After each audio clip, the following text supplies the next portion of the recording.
C'est un événement que France 2 va vous faire vivre samedi. Le mariage du prince Harry et de Meghan Markle. Julien Bugier et Stéphane Bern seront en direct dès 9h55. Vous le voyez, les répétitions ont commencé outre-Manche. À Windsor, lieu de la cérémonie, le dispositif de sécurité est impressionnant, comme nous le montrent Loïc Delamornay et Anto Philippi. Des plafonds, des vénérables cabines téléphoniques rouges, au fond peu reluisant des bouches d'égout. Les policiers de Windsor fouillent tout. Dans la dernière ligne droite avant le mariage royal, ces policiers sont aussi lourdement armés.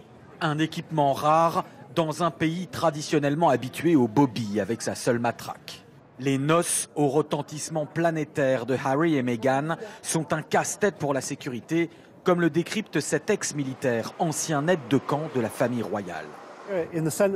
Ici, on est au centre d'une petite ville médiévale. C'est très difficile à sécuriser. Les rues sont étroites et sinueuses. L'infrastructure n'est pas du tout aussi pratique que dans une grande ville comme Londres. Au moins, il y aura ces immeubles hauts. Les snipers et les observateurs de la police auront un bon angle de vue sur la foule. Des centaines de milliers de visiteurs sont attendus. Le centre sera intégralement fermé à la circulation et protégé des voitures. Bien sûr, des chicanes comme celle-ci ont été installées pour protéger les zones piétonnes. C'est très important, notamment après l'attaque de Nice.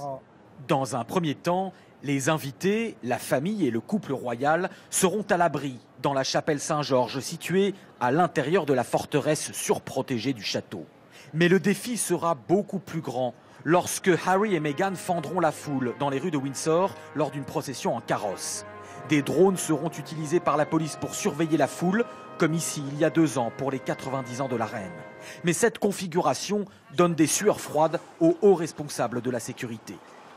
Il y a une nouvelle donne sécuritaire aujourd'hui. Chaque individu dans la foule est désormais un terroriste potentiel. Il n'y a pas besoin de passer des mois à construire un engin explosif ou une arme sophistiquée. Il suffit d'un simple couteau de cuisine ou d'un pistolet sorti de la veste. La police britannique ne souhaite pas donner le détail de ses effectifs, mais confirme qu'il s'agit là de la plus importante opération de sécurité jamais menée à Windsor. Elle prévient que pour entrer dans cette zone du centre-ville, la sécurité sera maximale, digne d'un aéroport. Et elle recommande fortement au public d'arriver extrêmement tôt samedi matin pour passer tous les contrôles.